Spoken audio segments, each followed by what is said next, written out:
శ్రీ గురుభ్యో నమః. నా కుటుంబ సభ్యులందరికీ ఒక చిన్న మెసేజ్ చెప్పడం కోసం ఈ వీడియో చేస్తున్నాను. మీ అందరికీ తెలుసు, ఈరోజు మార్గశిర శుద్ధ ఏకాదశి గీతా జయంతి అంటారు. భగవాన్ శ్రీకృష్ణ పరమాత్మ భగవద్గీతని అర్జునునికి ఉపదేశించేసిన రోజు. అలా అనడం కన్నా అర్జునుడి ద్వారా మన మానవాళికి గీతోపదేశం చేసిన మంచి రోజు. సరే, దీని గురించి చాలామంది అనేక విషయాలు అన్నో చెప్తూ ఉంటారు. దాని గురించి కాదు నేను మాట్లాడేది. ఇవాళ మీ అందరికీ మనందరం, మన కుటుంబ సభ్యులు అవ్వండి, మన ఫ్రెండ్స్ అవ్వండి, మన స్నేహితులు అవ్వండి, మన మిత్రులు, మన సమాజంలో వాళ్ళందరూ చేయదగ్గ చిన్న విషయం చెప్తున్నాను. మనందరం అనేక రకాలుగా ఏదో రకంగా మానసిక అశాంతితోనో ఏదో రకంగా మనం బాధపడుతూనే ఉంటాం. ఏ ఒక్కరూ సుఖంగా ఉన్నారు అని ఖచ్చితంగా చెప్పలేము. కాకపోతే మనిషి జీవితం అన్న తర్వాత కష్టాలు, సుఖాలు, దుఃఖాలు, ఎత్తులు, కింద పడిపోవడాలు, పైకి లేవడాలు అన్నీ వస్తూనే ఉంటాయి. కాకపోతే వీటన్నిటిని తట్టుకుని నిలబడే శక్తి మనకు కావాలి. చిన్న సొల్యూషన్. మీరందరూ మధ్యతరగతి వాళ్ళంతా రోజు పగలు భోజనం అయ్యాక, టిఫిన్ అయిన తర్వాత, లేకపోతే రాత్రి పడుకునే ముందు బలం ట్యాబ్లెట్, బీపీ ట్యాబ్లెట్, నిద్ర ట్యాబ్లెట్, మల్టీవిటమిన్ ట్యాబ్లెట్ ఏదో ఒకటి మనం వేసుకుంటూ ఉంటాం కదా. ఖచ్చితంగా దైనందిన జీవితం అంతా ఎలా గడిచిపోయినా, ఆఫీస్కి వెళ్ళినా, కాలేజీకి వెళ్ళినా, స్కూల్కి వెళ్ళినా, ఇంట్లో పని చేసుకున్నా, ఇంకా ఫైనల్గా నిద్రపోయేటప్పుడు మనం ఖచ్చితంగా ఒక ట్యాబ్లెట్ ఏదో వేసుకుంటాం. అలాగే ఒక మంచి రెమెడీ చెప్తున్నాను, అందరూ చేద్దాం. నేను ప్రారంభిస్తాను ఇవాళ రోజు నుంచే.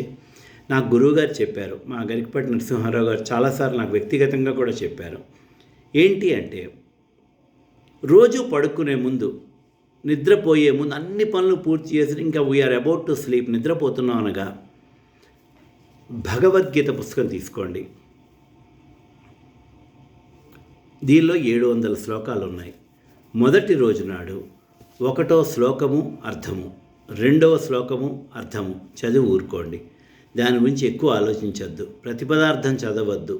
మీకు ఎలా తెలుగు వస్తే అలాగా ఒక శ్లోకం చదవండి, అర్థం చదవండి, 2వ శ్లోకం చదవండి, అర్థం చదవండి, పుస్తకం మూసేయండి, పక్కన పెట్టేయండి, మామూలుగా మీరు పడుకోండి.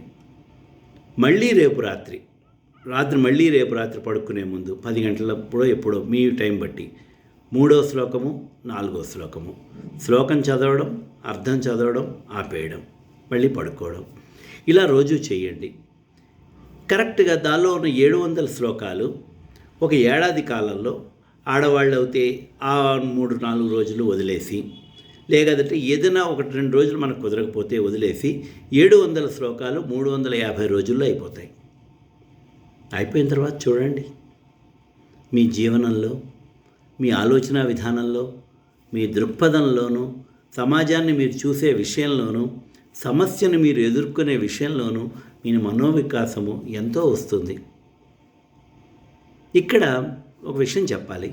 చాలామంది మేము నేర్చుకుంటున్నాం, భగవద్గీత నేర్చుకుంటున్నాం, 700 శ్లోకాలు చదివేశాం, చదవగలం అని చెప్తూ ఉంటారు. అది కేవలం నేర్చుకోవడం మాత్రమే. ఆ ఫార్ములాని మీ జీవితానికి ఉపయోగించుకోవడానికి ప్రయత్నం చేయండి. ఎలాంటి కోరికైనా సరే, ఎటువంటి సమస్య అయినా సరే మనసులో పెట్టుకోండి. ఏమీ దాని గురించి ప్రతిఫలాపేక్ష వద్దు. నా కొడుకు ఉద్యోగం రావాలి, మా అమ్మాయికి పెళ్లి కావాలి, నాకు ఆరోగ్యం బాగుండాలి, మా అబ్బాయి ఇల్లు కట్టుకోవాలి, ఏ కోరిక వద్దు. పడుకునే ముందేనా ఒక్కసారి 2 శ్లోకాలు చదివి పడుకోండి. ఏడాది తర్వాత మీరే గమనించండి, ఎంతో మార్పు వస్తుంది, ఎంతో తేడా వస్తుంది, ఎంతో మనోవికాసం కలుగుతుంది.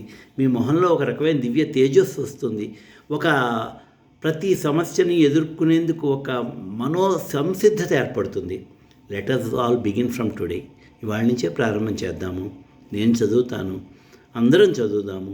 చిన్న పెద్ద ఎవరైనా సరే, అంటే మన ఇంట్లో కొడుకులు, కోడళ్ళు, కూతుళ్ళు, అల్లుళ్ళు, మనవలు, మనవరాళ్ళు, పెద్దవాళ్ళు, చిన్నవాళ్ళు అందరూ చదవండి, ప్రయత్నం చేద్దాం. శుభం భూయాత్. ఈ ప్రయత్నం సఫలీకృతం కావాలని కోరుకుంటున్నాను. అందరికీ నమస్తే.